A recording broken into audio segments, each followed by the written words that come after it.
Check প্রজাতন্ত্রের Thomas Bata বিশ্ববিদ্যালয়ের এক ল্যাব সেন্টার অফ পলিমার সিস্টেমসের পোস্টডক গবেষক মনিকা মুখোভার দিনটা শুরু হয় 5টা দিনের মতোই।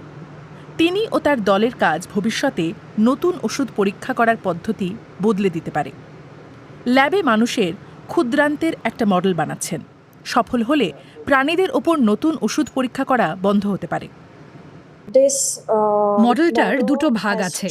প্রথমে এর জায়গায় কোলাজেন ব্যবহার করি। দ্বিতীয় অংশটা হলো স্ট্যাম্প, মানে একটা ছোট ছাঁচ।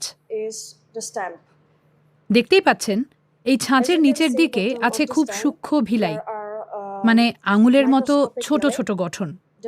এই ছোট্ট কাঠামোটাই ক্ষুদ্রান্ত্রের ভেতরের অংশ নকল করে। তবে প্রাণীর বদলে পরীক্ষা নিরীক্ষার জন্য এই মডেল ব্যবহার করা সহজ নয়। মানবদেহের সবচেয়ে জটিল অঙ্গগুলোর একটা হলো অন্ত্র। এই কারণেই বহু বছর ধরে গবেষকরা প্রাণীর উপর নির্ভর করতে বাধ্য হয়েছেন। কিন্তু টমাস বাতিয়া বিশ্ববিদ্যালয়ের দলটা এই অবস্থা পরিবর্তন করতে চান।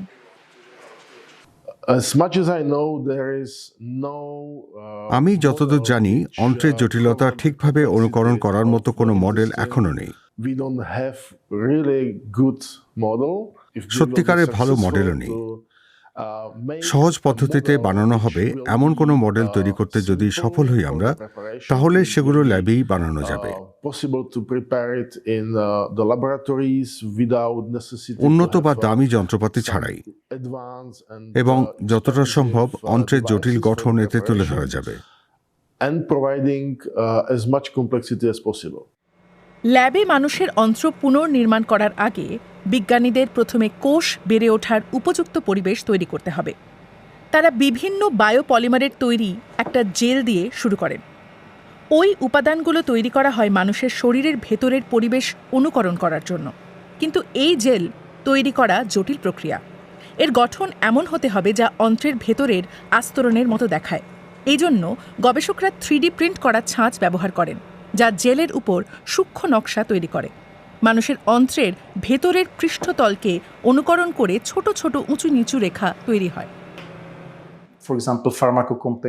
এই মডেলটা ওষুধের কোম্পানি বা অন্য ল্যাবগুলো বিভিন্ন গবেষণায় ব্যবহার করতে পারবে, যেমন ওষুধ শরীরে কিভাবে কাজ করে, কোষের উপর এর প্রভাব কি, বা রোগ প্রতিরোধক কোষের সাথে অন্ত্রের কোষের মিথস্ক্রিয়াগুলো কি, কিংবা মাইক্রোবায়োম কিভাবে অন্ত্রের মাধ্যমে রোগ প্রতিরোধক কোষের সাথে যোগাযোগ করে।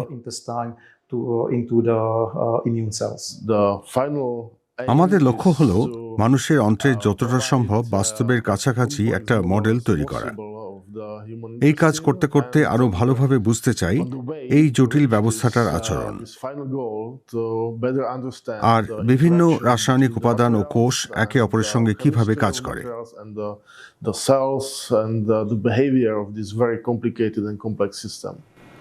এর ফলে রোগীরা আরও নির্ভরযোগ্য চিকিৎসা পেতে পারেন, কারণ সেগুলো এমন সিস্টেমে পরীক্ষা করা হবে যা মানুষের শরীরের খুব কাছাকাছি।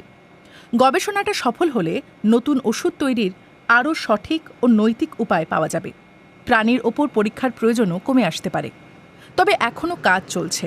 ল্যাবে মনিকা মুখোভা আর তার দল ধীরে ধীরে মডেলটাকে উন্নত করছেন, মানুষের শরীরের জটিলতা যাতে সেটা আরও ভালোভাবে অনুকরণ করতে পারে।